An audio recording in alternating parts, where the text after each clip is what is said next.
Welcome back. I'm Brandon, the HBAR Bull, once again joined by Zepsi. We both do some contract work for the HBAR Foundation, but we don't do these weekly updates in any official capacity. We're just coming to you personally to give you the latest in the Hedera ecosystem. Welcome, Zep. How's it going, Brandon? It's going pretty good. We have a lot of really exciting stuff to cover. This week we had the TPS, the throughput on Hedera, jump back up to its previous plateau of about 700 transactions per second. I had a great conversation with Rob Allen about the potential for Hedera NFTs. We've gotten some life coming out of Google through BCW Group.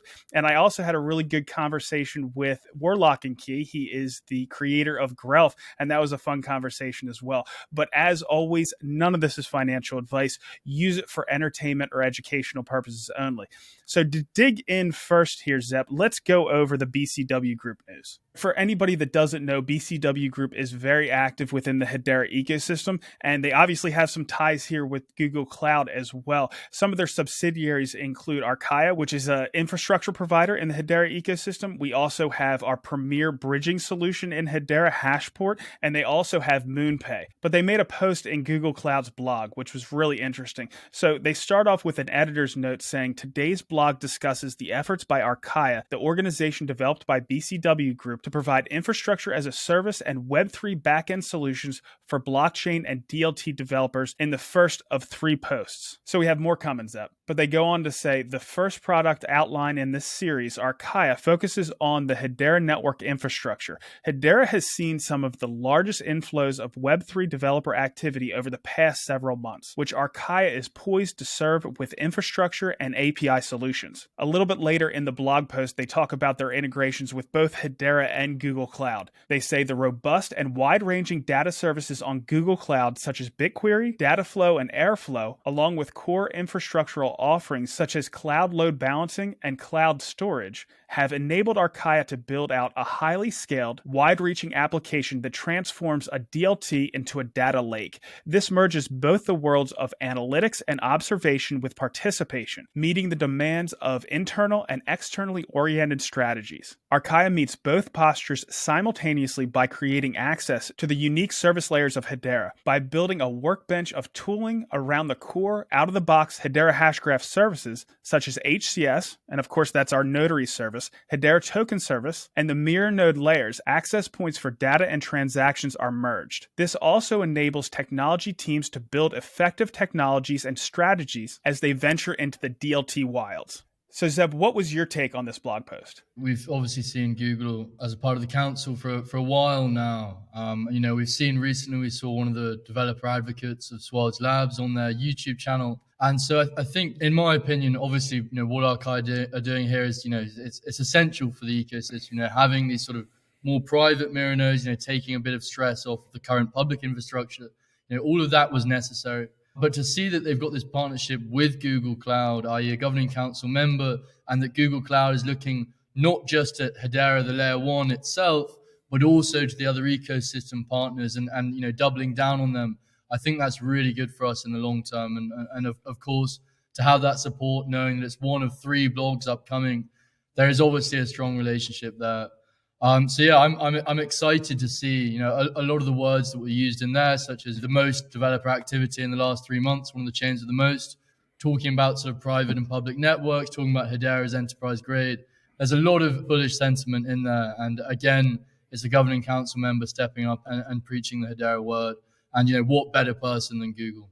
Without a doubt. And I have reached out to the BCW group, so hopefully we'll be able to get some more information on that for next week. But I always fall back on a quote that I heard from one of the Google Cloud representatives of how they're trying to onboard the next 10 million developers to onboard the next billion users into Web3. And Hedera is one of the ecosystems that they're really focused on. So it's just good to see. All right. So the next thing I wanted to touch on is some of the stuff that's coming out of Blade Wallet. Blade put out a blog post entitled Blade Labs enabled a unified user experience across Hedera and Ethereum with the launch of its dual network Blade Wallet. And Zeb, we're not talking about just supporting storing assets. They are enterprise focused. They want to come up with enterprise solutions both for Hedera and for the Ethereum ecosystems. So the blog says Blade Labs has revolutionized the way users access, view, and transact on both Hedera and Ethereum networks with the launch of its new dual network Blade wallet. The dual network features are also available through its white label solutions, allowing enterprises to provide a seamless end-to-end experience for their users via web, Android, iOS apps, and Unreal Engine and Unity gaming engines, which is coming soon. The groundbreaking concept gives enterprises and their users the ability to take full advantage and experience the strengths of both networks from within the same app. Blade's new dual network wallet offers an array of benefits for dApps and communities on both Hedera and Ethereum. On the Ethereum network, users gain access to the large user base and a popular network, allowing them to expand their reach and grow their user base. On Hedera, users experience low, predictable costs and the speed of transactions on the Hedera network. So Zep, again, I think of this as kind of a Trojan horse, right? You get users from Ethereum over, you get them using the Hedera network, and they just fall in love with it, like so many people do that come over to this ecosystem. What are your thoughts? Yeah, I mean, when you say the Trojan horse, I think that's particularly pertinent because I remember when MetaMask was just Ethereum, and I remember playing around on MetaMask when I do a bit of DeFi, whatever it was, and there was always these ludicrous fees. And then they integrated, I think, Binance Smart Chain. And all of a sudden, you had Pancake Swap instead of Sushi Swap and Uniswap. And all of these people that were part of MetaMask could suddenly experience the incredibly low fees of Binance Smart Chain. And so literally overnight, this Pancake Swap DEX became massive. And, I'm not going to say that that's going to be the exact same success story. I'm sure it's going to be a slow burner. This kind of stuff always takes a lot of time. But it has the opportunity for that to happen. If we have something like a Blade wallet, who are Blade Labs rather, that are catering for enterprise. If you have Ethereum builders that are also catering for enterprise and want a more enterprise orientated wallet like Blade, they might come over, start playing around with Blade, and then see what's this in the top right corner? Oh, it's a Hedera wallet. Let's have a look at this, and then all of a sudden they realize Hedera is EVM compatible and so on and so forth. It's part of this jigsaw whereby we've got a lot of development going on in the EVM, from Swords Labs, and now we've got a Blade wallet rather, that supports both networks sort of seamlessly. So as that kind of EVM parity comes around, i.e. Hedera becomes as easy to sort of migrate from Ethereum to Hedera, we also have the wallet infrastructure to support that now. So I think, this is the next piece in the puzzle to allowing that sort of migration from, as Blade said, the biggest user network to Hedera, the best-in-class network. So I think, early stages, but a crucial piece of the puzzle that will really support that migration. And we can't forget that the team behind Blade are HBARbarians through and through. Sammy, the founder of the team, is a former Hedera alum. He was a former Hedera employee, and he just wants to build out the Hedera ecosystem. And I'm sure his strategy is to meet that. But we'll find out for sure. I'll see if I can get an interview with him next week and figure out exactly what their strategy is. All right, let's change gears a little bit and get into Hedera gaming. What did we see come out of Realm this week? This week, we saw the launch of Season 1 of Realm in the NA and EMEA regions, I believe. What I find more exciting, not just the fact that Realm, partnered with EA, they got the licensing from EA to create this platform, this esports platform. Beyond that, sort of title or name partnership, the thing that really excites me about this is that it is the first time I've seen a real Web 2 audience engaging with a dApp on Hedera. We said earlier about the Trojan horse of Blade Wallet into Ethereum. This is the Trojan horse of esports, of getting Web 2 native gamers who inherently distrust Web 3 and showing them the benefits of a technology without them ever actually knowing. It works so much in our favor, down the line when we maybe a game comes out on Hedera with NFTs and you have Web 2 gamers rather saying, oh no, it's NFTs. You know what? You've been using Hedera all this time without realizing it's going to be the exact same thing in every game that follows. Hedera is there to enable games, not as an afterthought, but as something from the foundation up. And if you just go through the comments on Realm's profile, on their Twitter profile, there's just esports players, medium, mid, low tier, all of them getting so hyped, so excited, and no negativity whatsoever. And I know as we go along that pipeline with Realm, they'll slowly introduce new features of Hedera and so on. And then who knows, maybe we'll be the network of Web2 gamers. They trust us. You've got Michael Mambara, of course, of Lethoughts. It's this kind of, maybe all these pieces will come together and Hedera will be seen not as a network of, stupid sort of tiny games that have imploded in the past, but of these big hitters, the Ubisoft of Web3, if you know what I mean. Just like a really strong household name that facilitates gaming in all the right ways. This early feedback from Realm has been fantastic. Excited to see where they go with that. Yeah, Zep, I noticed a lot of the same things. Number one, on that tweet, there was a lot of engagement. I think there was about 800 likes the last I looked, but also all those comments didn't mention anything about Hedera, like a lot of the Hedera ecosystem tweets are.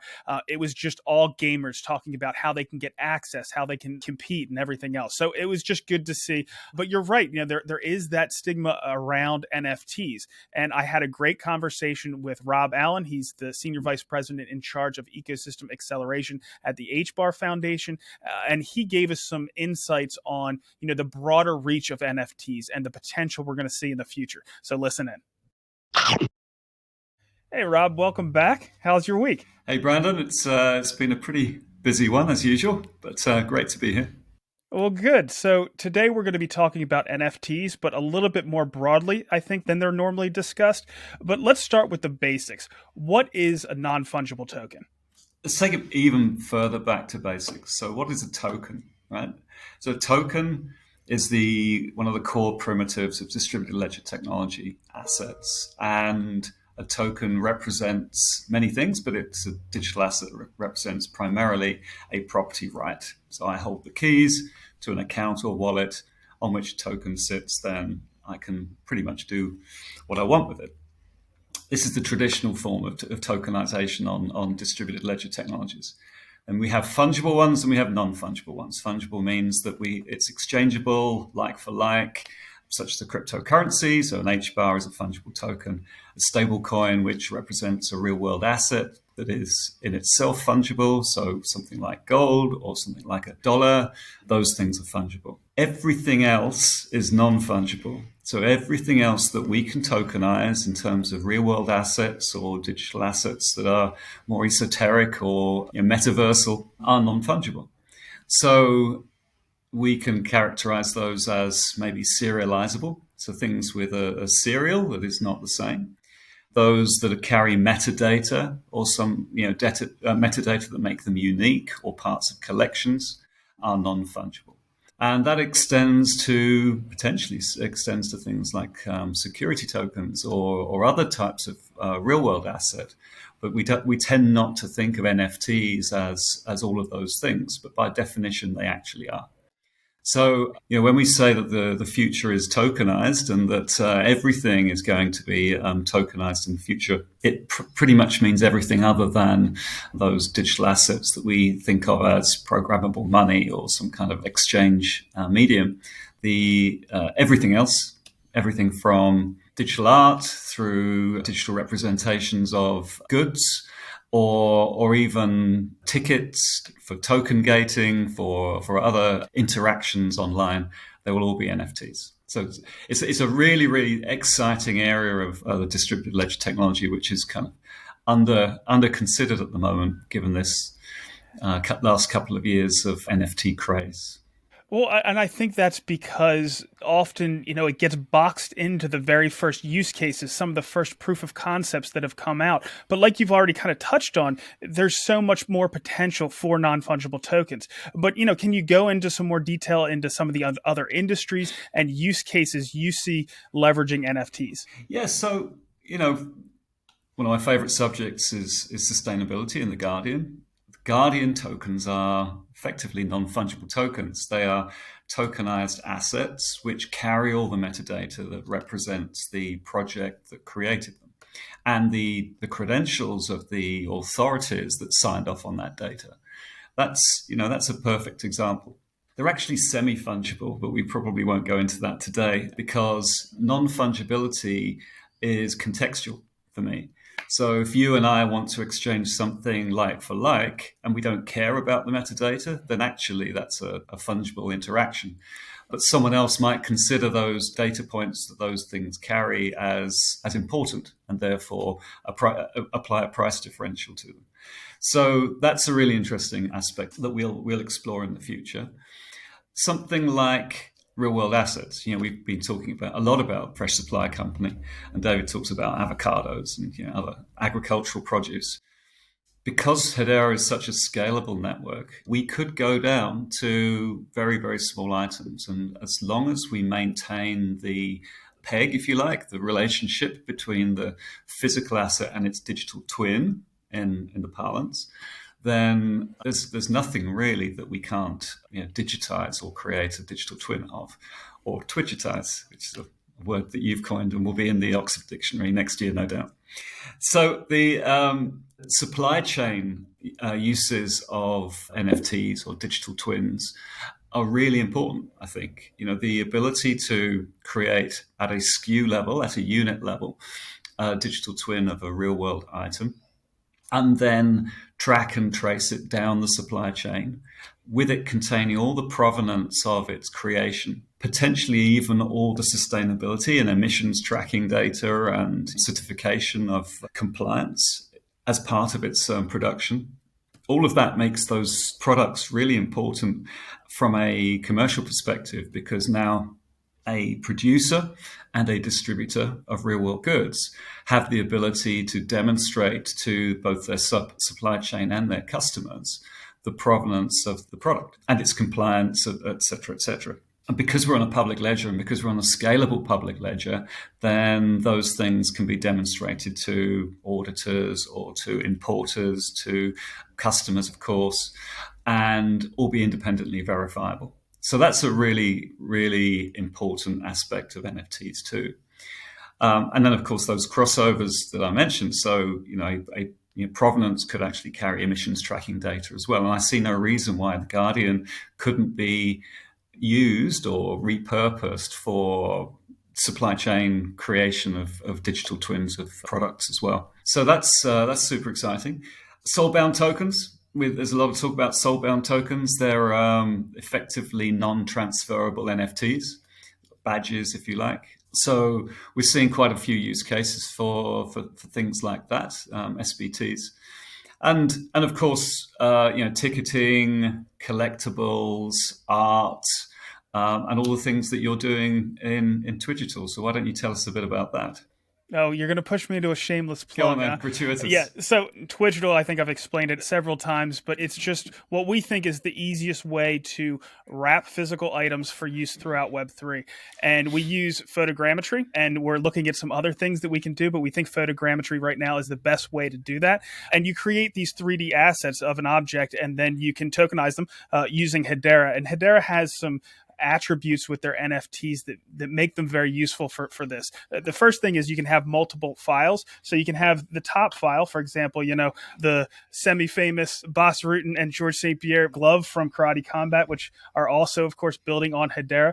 You can take an asset like that, and that could be your top asset. That 3D asset's your top asset. And then you can have a picture of Georges St-Pierre signing them. And you can have an interview that I did with him. You can have that as another file in that NFT string. And then now that we're going to have dynamic NFTs where you can update that metadata and add additional information, it can follow it through its entire life cycle. So you can have certificates of authenticity that are done throughout time, or appraisals that are done throughout time, because a lot of times these assets are, the biggest part of it is the story, and you want to immutably document that story. So another example, up in my kitchen right now, I have a table that was built by my great-great-grandfather, and I would have no idea about that, but there's actually a piece of paper taped to the bottom that my great aunt documented who was the owner of this at certain times. And one of the people she noted was my grandfather, who she noted that in the 1950s, he had to burn a couple of the leaves, the inner parts of the table, because there was a really bad snowstorm. And then I started thinking, and I thought, my mom talked about this really big snowstorm where there was a drift over the top of the house and they lost power. So I asked her, I was like, is this the same thing? And it sparked her memory. She's like, you know what? He did have to burn the table. So it's all about that story and following it through. And if you can do that in an immutable way, it's that much better. So, and then of course we see potential for business as well. So if you have $1 million or a $10 million sculpture of something, And every year you have to document its condition. Well, we think the best way to do that is photogrammetry. Even better when you can attach it to an NFT. And then once that you have that NFT, you can do things like, say there's an appraiser that has to verify the condition of the object. He can then take a digital identifier and sign that he was actually there witnessing the creation of that Twidgel every year. So we just see a lot of potential for it. But of course, it's all rooted in using NFTs. And it all comes back down to this primitive, right? The token with which you can attach this metadata. So I love your great grandfather's story, and your grandmother or your mother may have a photo somewhere of that snowdrift over the house, so you could actually attach that to the token as well. The token becomes the nucleus of the stories, of the narrative around it, which in itself all kind of is carried together. And so unlike Web 2, where you have databases of things with records and references between tables, etc., now it's kind of turned through 90 degrees. In my mind, it's turned through 90 degrees, where you've got everything is around the token. It's object-oriented in old kind of software engineering parlance. So everything about that thing is connected to that thing and is carried with it, which is mind-blowing if you think about the ways that you can then kind of create almost neural networks between these nucleuses of data and facts, and share them and own them and determine how they are used and transferred. Very, very exciting. But of course, Hedera is the only network you can do this on at scale that is public, because we've got the Hedera token service. And the Hedera token service allows us to not only to create tokens at the native layer, to transfer them at the speed and security and fair ordering and sustainability of Hedera, but also assign roles. So the keys that are associated with each of the functions on that token can be allocated to, different people potentially. So the minter of that token can determine how that is used. And that's the same for fungible as it is for non-fungible. We've now, of course, got our HIT 412, which has set standards for NFTs, which enable all of our wallets to represent and demonstrate and visualize the data associated with these tokens. I couldn't be more excited about the future with NFTs, and we probably need to find some new word for it. Digital collectibles, that doesn't cover all of the aspects of the different uses we can apply to these entirely new revolutionary asset types. So, Rob, you mentioned the Hedera token service, and it seems like similar to the way they do fees, right? It only makes sense to maybe pay the fees in the cryptocurrency, but price them in the numeraire of the economy in dollars. And Hedera does that. I don't know of another cryptocurrency layer one that does something similar. I'm also surprised that we haven't seen more of these token services pop up. How revolutionary is this step to have native layer tokens and NFTs? It's completely revolutionary, and this is kind of testament to Lehman's genius, in that the Hedera network, when it was first envisaged, I don't believe the Hedera token service was part of that architectural design. It evolved through that first couple of years. We were there. We saw the early services and the early adoption, and the openness to understanding how the network was going to be used. And Mance and Lehman talked a lot in those days about the feedback and working out what was the best way that people were going to be using it. And then firstly, the Hedera consensus service emerged from that. And then the Hedera token service, which is effectively the HBAR cryptocurrency service, but generalized for use by other purposes. So that evolution over the 2019, 2020, 2021 period was pretty rapid. I mean, if we look back now and realize that these really fundamental native layer changes were happening, and Lehman's engineering team, and I named them all, but would go on forever, are truly thought leaders in this space. And I don't know that any other network, given its fundamental foundational architectures, could pivot towards doing this sort of thing. All other blockchains have smart contracts as tokens, or the token mechanism.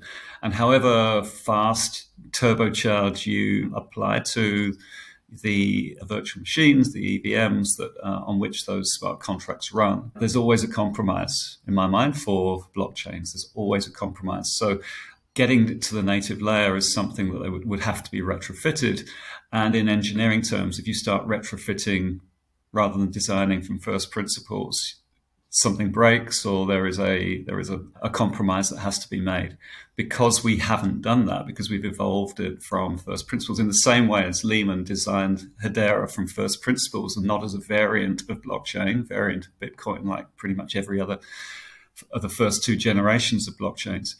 We have that ability to have evolved it from a different place and addressing the same problem statement but in a different way, which I believe has put us head and shoulders above all the others.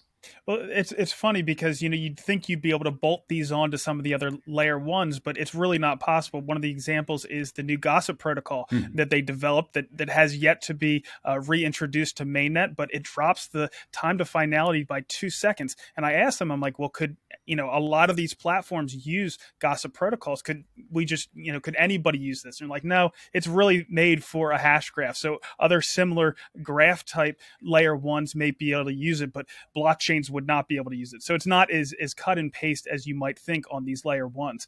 All right. So while there are so many of these broad use cases for NFTs, we're always going to love our Hedera NFT artists. So first, do you have a collection of NFTs? And if you do, can you tell us about some of your favorites? I've always been a comic geek, comic book fan. I'm a compulsive collector of things. So I can't avoid the digital art space on Hedera. There's some amazing, well, as we keep talking about, the community is amazing anyway. But I've got a few, one shouldn't have favorite children, but I do have a few favorites. Shout out to the last couple of weeks. The Dead Pixel guys have kind of got through quite a few problems on drop 4 and without kind of almost missing a heartbeat, have delivered some incredible new ghosts into the ecosystem. I've got a really clean ghost, which I had before, and I've got a super dirty party animal ghost, which I love. He's great. I flex him quite a lot on Twitter.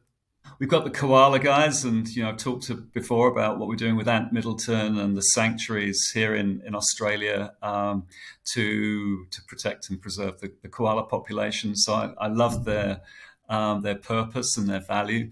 So I've got 6 koalas, Gen 2 koalas, which enable me to enter the weekly rumbles that they run on Discord, which is pretty cool. I haven't won any of them yet, but that's a really interesting concept as well, because if you win the rumble, you get this super pass to a very limited edition koala NFT, but you have to burn the Gen 2s, which is going to be hard if it comes to that. So it becomes disinflationary, right, in terms of or deflationary, I guess, in terms of the tokenomics of the Koala Club guys, which is pretty cool.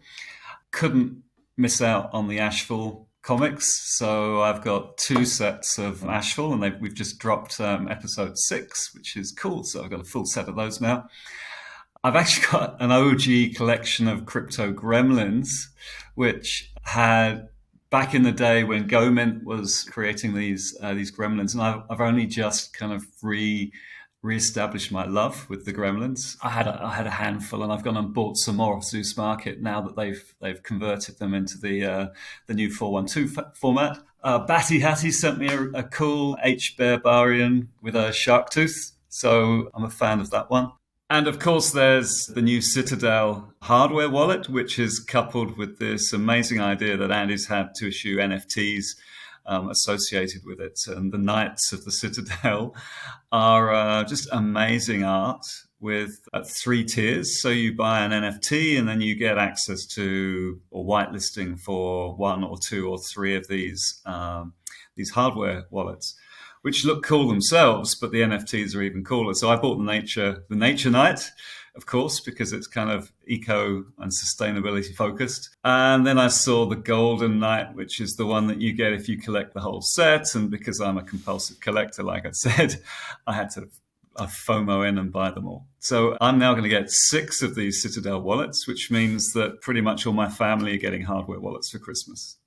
I hear you, and I did the same. I actually just got the nature wallet, so I'm getting 3. I'm not getting 6, and I have a few of the other NFTs that you have on your list, but I am not as much of an NFT degen as you are. So we're gonna sign you up for. I didn't start like that, Brandon, but you end up FOMOing into these things, or I do anyway. So, but it's all good. The great thing about the Citadel wallet, of course, and the NFTs associated with it was, very smartly, they closed down the sale on the nature night, so you kind of people FOMO'd in and they sold a lot. Which, I think if you take a step back and you think about the campaigns or the use of NFTs for driving real world sales on hardware or any other good, we're still learning. But I think that was a really, really good experiment, and I wish Andy lots of luck.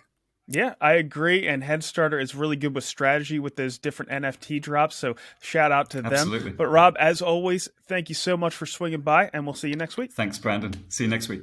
Well, I mean, yeah, obviously there's absolutely nothing I can add to that. Fantastic from Rob as always. And yeah, amazing to get his insights there. So excited to hear them next week as well.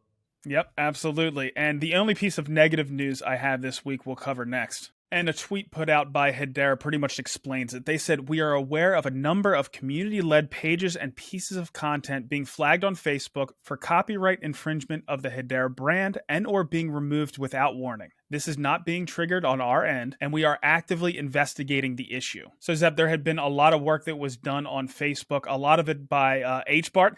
We see him around, longtime community member. He had a Facebook page with 17,000 members, and they were just doing great content, really good engagement. I'm rarely on Facebook, but I know they were doing a really good job. So, our hearts go out to them. It's a shame when you put that much work and something gets taken down. Hopefully it can get resolved and we can get that page back up. But I also reached out to Christian to see what his thoughts were. And he said, "It's very disappointing to see Facebook taking unilateral action against community members who have spent countless hours devoted to building an amazing Hedera community with engaging content. Here at Swirls Labs, we continue to try to find out from Facebook what happened, with no luck so far.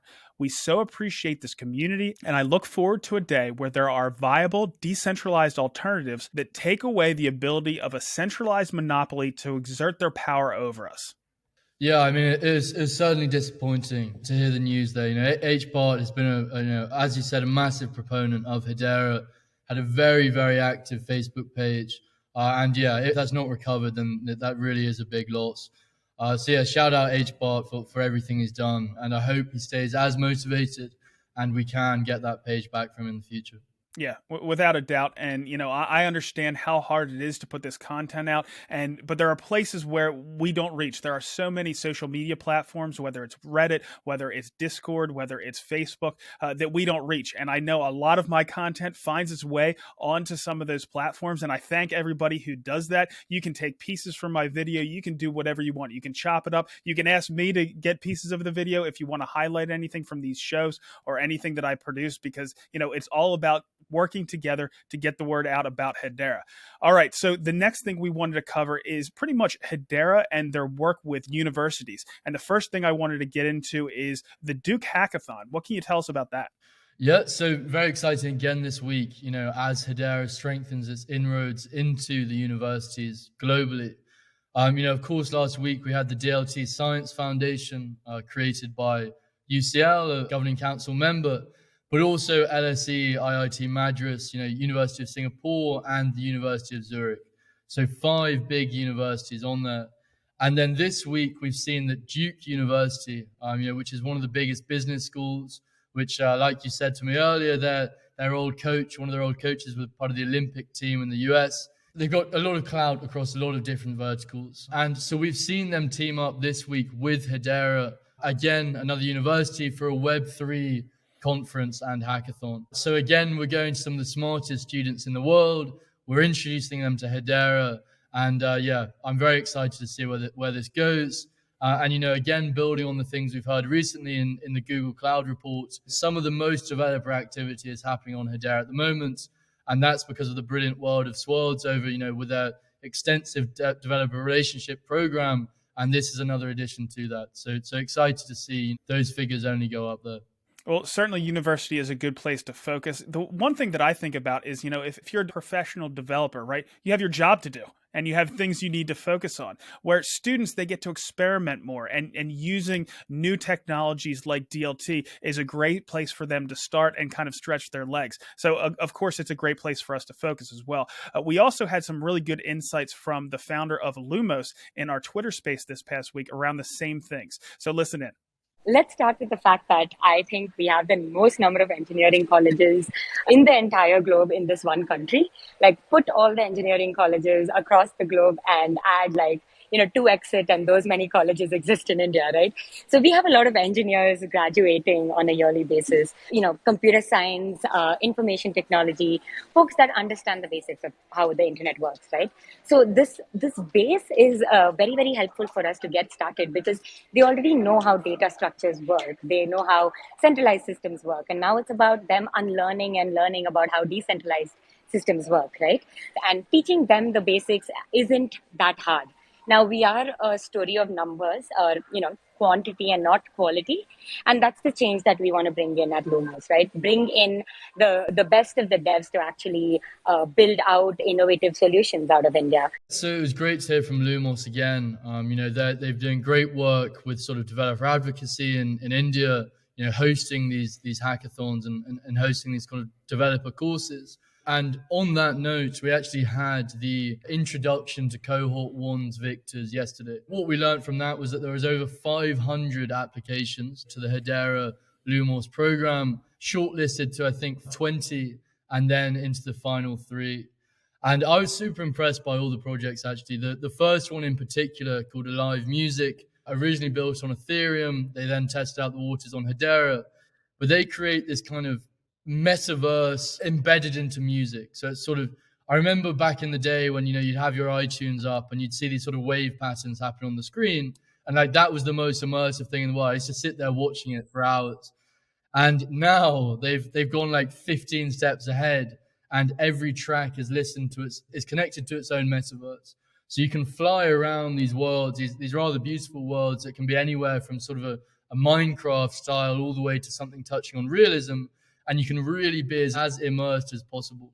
So not only is this for your average listener, but it enables the artist to actually have a stronger bond with their viewers in a virtual way, which of course is only accelerated with things like COVID, things like that. But just the global outreach, I think in general, being able to reach a fan in, say, India when you're in the US through something more immersive than just Spotify, I think there's definitely a gap there.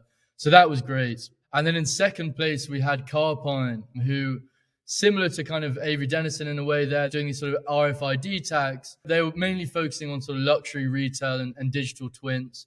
So not only do you have this RFID tag or whatever QR code, but you also have a sort of metaversial digital twin in the same way that we had Mio Tech do. A while ago, we had the Italian brand Mio, and they have all of their garments, all of their beautiful woven garments, but also a digital twin.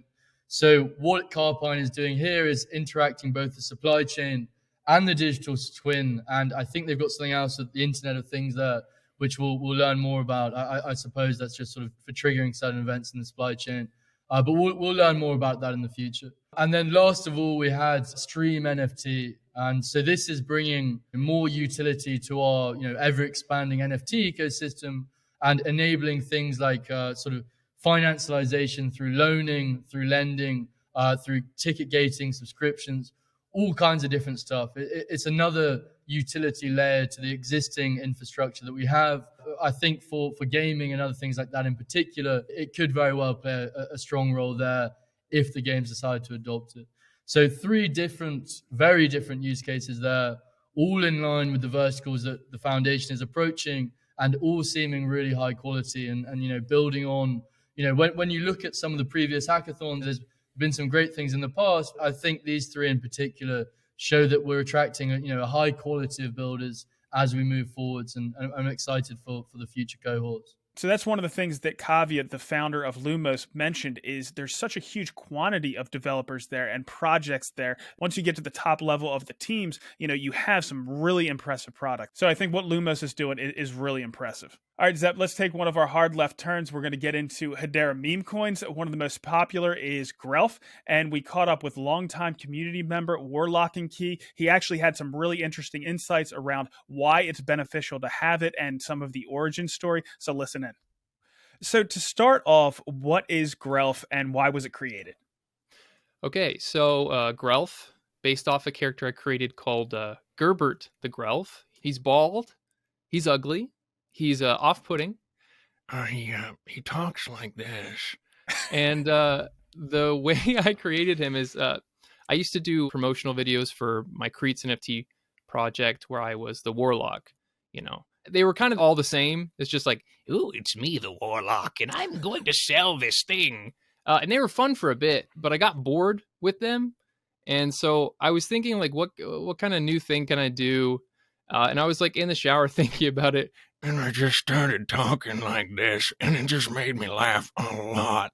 So I was just like laughing to myself alone in the shower. And I was like, okay, I'll write up a script for a new promotional video using this dumb voice. I was making the video and I was like, I don't know what face to use for this. I can't use my face. People know it from the Warlock. I don't want to draw something. I don't have enough time. So I went on Dolly and was just like, I think the exact prompt was gross, ugly, balding man. And I just like, I had like a bunch of credits because I was in it like early. So I was just like, boo, boo, boo. Found one I kind of liked, did like a billion different versions. And that face, that now semi-famous face popped up and I had to use it. Grelf came way later because people hated Gerbert the Grelf. They hated him. I would get DMs from people saying like, stop using him. You're ruining the Creets brand. He's awful. And that made me laugh so much. I loved that people hated him. And I just was trying to think of more ways to put him in front of people to hate. And so then I created the Grelf token for that exact purpose. Did not expect it to pop off. Did not expect people to buy it. I specifically created it to be off-putting. But anything on the internet seems to have that kind of edge of irony. So maybe I should have expected it to happen. Well, it's certainly catching fire now. I'd say it's definitely the most successful meme coin we've had. But, HBARbarians, they tend to be very fundamentally driven. They're very grounded. And sometimes they struggle to understand things like meme coins, myself included. Can you explain the impact Grelf has had and continues to have on the Hedera ecosystem and why that's beneficial? Right. So I get why people don't like meme coins. Some people say just like, Hedera shouldn't have them. And I'm like, well, sorry, it's going to happen. But I get it. Like a lot of them are scams. A lot of them are rugs. Luckily I'm doxxed. I've been around a lot, so people can trust me a little bit more. The way it's beneficial is it brings eyes to our ecosystem. I was on the Hedera community call like 30, 40 minutes ago. And actually Brady from Hedera had a really good point. He said, it's just a really good sign. Maybe it's silly, but it's a good sign that our ecosystem is growing. And not only do I believe that, but I've seen that. I've seen people from other ecosystems making YouTube videos, making TikToks, specifically explaining where to buy HBAR, how to make a hash pack, how to get on Saucer Swap. And I don't know these people, for free. Yeah, it's silly. He's super silly. He's ugly and weird. But if it brings people to our ecosystem from outside, that it's just a net good. So, I get criticism. I understand it. It's not a big deal. Feel free. But the mission with Grelf, especially since it has popped off in the future, is just like to turn it into a tool to break out of our little bubble and onboard more people into Hedera, because that's what we need. And if it's this weirdo that's going to do it, then whatever, let's just do it. No, I think it's perfect. And like you kind of said, it's like a gateway, right? It gets them in the door. And as we know, as soon as they get in, they start using our ecosystem, whether that's our DeFi ecosystem, our NFT marketplaces, anything, whatever it is, they're going to get hooked. We've seen it over and over again. So just getting them in the door is the way to go. Is there anything else you want to tell us about the future for Mr. Grelf? Well, we did get listed on CoinGecko today, which was nice. Oh, nice. Yeah, the future is, I have some things I can't talk about, But in a general sense, the future is to push that onboarding, get them to use the network. Sure. As far as me personally is concerned, the people I know, and I've heard from people who came over here for Grelf, they were blown away. Like getting on SoftSwap and buying it, how fast it was, how easy it was. They were just absolutely, I mean, people from Ethereum especially were like, what? Yeah. Huh? Oh, how many different versions has this gotten? It's like, no, it's just like this. It's just like this. It's the future of Grelf is pushing that. I am doing some stuff to integrate it more with its paired token, Creek Coin, which I made forever ago before SaucerSwap even existed. It's kind of like, I think it's the first meme coin. But I didn't understand anything about tokenomics, so it didn't go so well. So I like reminted it and let people like swap over. So like I'm going to use those two to kind of, I call it the meme coin engine, but like reinforce each other. You can check out my YouTube channel if you want to learn more about the silliness that is any of this meme coin stuff. But yeah, it's outreach, getting more announcements, I'd like to get it on Coin Market Cap if I can. That's kind of a big ask. From what I've heard, you mostly have to get on centralized exchanges first, and then. But we'll see. I never thought I'd get this far, so we'll see how far we can go. Either way, Warlock, I'm glad that you made it. I appreciate everything that you've done in the ecosystem to this point. Thanks for coming by today and telling us about it. Of course, anytime. So it's great to get Warlock's insight there. And, one thing that I've seen sort of come up a bit is people saying, Hedera is not meant for me. Hedera is this, Hedera is that, Hedera is for enterprise. And the one thing you just got to know is that, it's a public network. It's for anyone. That's the point of a public ledger. And there's room for all sorts of different value to be created in different ways. And when I say value, that can be, like Warlock said, bringing in users, showing them the network and so on and so forth. And for me, it's so clear that meme culture is such a big part of the internet and a big part of crypto as well. And, the different sides of crypto, you've got the enterprise side, you've got the medium sort of side, and then you've got the degens. And throughout all of them, as just by virtue of being part of the internet, memes are a big part of it all, to some way, to some degree. And we saw with Solana, for instance, Solana had like Bonk Coin, which literally resurrected it from the dead. Like Solana was flatlining, Bonk came out of nowhere, Solana shot up, everyone started coming back into Solana, albeit it did go down again. But it's like you can't underestimate the power of this humor, of this meme culture, for just driving eyes onto a project. And I think what better person to be behind a meme coin on Hedera than Warlock?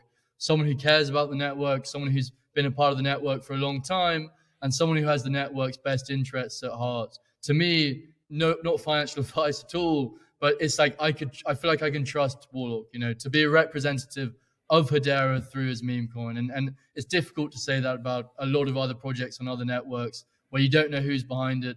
There's no public facing person and so on and so forth. So I think, great job, Warlock. Yeah, it's a value add for sure. All right, with that, let's get into some network analysis. So over the past 24 hours, we have about 62 million transactions. Earlier in the week, I noticed that we were close to 70. So that certainly would have broken a new record. So there was a fair amount of concern at one point because the transaction volume went down to about, I think, 140 transactions per second, but it's jumped up and now it's sitting actually over 700 transactions per second. So that's good to see. Max TPS over the past 24 hours is 2,600, so impressive there as well. Smart contract calls have gone down a little bit and they're at 27,000, but still pretty strong relative to what we saw a few months ago. I know there was some concern out there because we saw the time to consensus creep up to just over 5 seconds, but that's come down again to 4.9 seconds despite the really high volume. And Zep, do you have anything for us on account growth? We're so nearly at 2 million, which is crazy to me to think. Because I think before the foundation, so what it must have been a year and a couple of months ago, I think we were at about 300,000 accounts or something a lot lower than we are now. And to see us pushing nearly 2 million, that's fantastic. So in a small spike today, I imagine that's off people checking out the dual network on Blade. But, throughout the week, we've seen some steady growth there. Sooner rather than later, maybe even next week, we might be on the 2 mil mark, which is just really exciting. We need more users, of course. And of course, that's happening. We've got projects going live, we've got Realm has gone live, we've got things like the Karate airdrop happening, Karate Combat. there's a lot to be excited about and a lot of reason to think that account number is only going to keep going up. So yeah, a good sentiment there for me. Absolutely. And moving down to our fungible token summary, we have wrapped HBAR, we see Sauce, we see Dovu, I see USDC there in the top 10, Galaxy. So our DeFi ecosystem's doing really well. I see HeliSwap in there as well. So it's good to see all around. Do you have anything else to add there, Zep? Yeah, I mean, in particular, what stands out to me there is Dovu, USDC, and Galaxy. Dovu, they've had a big week. They've transitioned to DAO governance. So now all DOV holders are can contribute to where the funds go, the direction, so on and so forth. It's a real DAO based on the Galaxy framework that they've been developing over there with Solo and the team. And alongside this massive piece of news for them, i.e. this transition to DAO governance, they've also got their own grant program. And to me, that's, it's a real testament to the quality of the team there. They came in as a grantee themselves. They've constantly outperformed. They've created their own amazing DOV community. And now they're even giving out their own grants to facilitate refi on Hedera. And, what better ambassador than Matt Smithies, than Irfan, than the team at Dovu to be doing that. So really exciting to see that. USDC, we heard from Elaine this week. She worked with Tom, i.e. Mr. Lemon Bird, and found out that there's been over $2 billion total volume exchanged of HUSDC, Hedera USDC. And when you contextualize that and you realize that Hedera USDC isn't even on a major exchange yet, or I don't think it's on any exchanges yet, it is incredible that all of that has been done completely through DeFi. And that's staggering in itself. And then to drive that home even further, we heard that the total revenue of 2023 so far in these first months is already higher than 2022.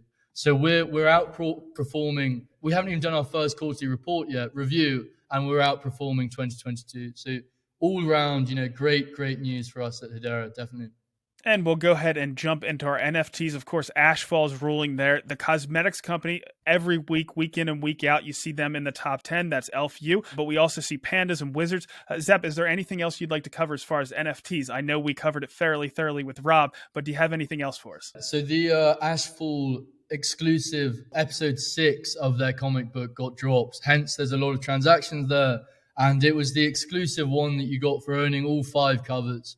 And it looks great. I was looking at Arkhia, who's one of the team members of Lethos. I was looking at Michael Mbauer, and it seems that the campaign's been a great success. I think they've executed it incredibly well. When I hear Michael talk, I have so much confidence in his ability to execute. So I'm just so bullish on that team as a whole.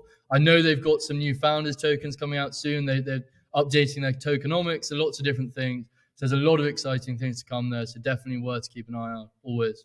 Couldn't agree more. All right, with that, let's get into DeFi. Looking at DeFi Llama, not including liquid staking from Stater, the total value locked in the Hedera ecosystem is $34.5 million. About 22 of that is coming from SaucerSwap, 9 million from Pangolin, and 3.7 million from HeliSwap. The farming rewards on some of SaucerSwap's popular trading pairs are 14% on HBAR HBAR X, 32% on HBAR Sauce, and 45% on HBAR USDC. Over on Pangolin, HBAR USDC is at 98%, 26% on HBAR HBAR X, and a very impressive 290% for HBAR and their native DEX token PBAR. They've also added a new super farm with HBAR and Headstarter's native token HST. As far as the crypto and HBAR market, Bitcoin is down slightly on the day and the week. HBAR has definitely underperformed, being down about 14% on the week, but only slightly down on the day.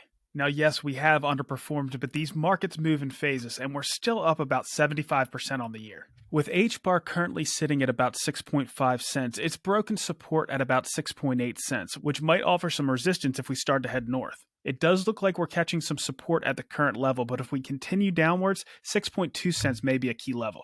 All right, Zep, that's pretty much all I have. Is there anything else you'd like to pass on to the community? I think, it's hard to compete with the last 2 weeks we've had, but still so much good news. We've seen a lot of sort of this crossover between Web 2 and Web 3 with, Google Cloud coming out with Arkhia. We saw Realm absolutely nailing it on season 1. We've seen the university through Duke and the DLT Science Foundation. We've seen just what Hedera is, a mature network that can encompass all the needs of any Web 2 person coming over and so much so that we're getting credibility and recognition from some of the biggest names in the world. And we only get more of them every week.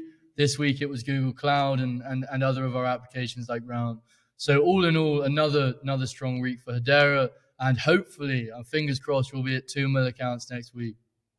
Well, and all those things that we covered this week, I'm going to try to get some more information. We're going to try to get Sammy from Blade Wallet on. I'm going to try to get Arkhia on. The Standard Diamond Company that I talked about last week, that's going to be postponed. That's going to be in about 2 weeks. But either way, we're going to have a lot of stuff going on for next week. But that's pretty much all we have. Thanks for watching, and we'll see you next week.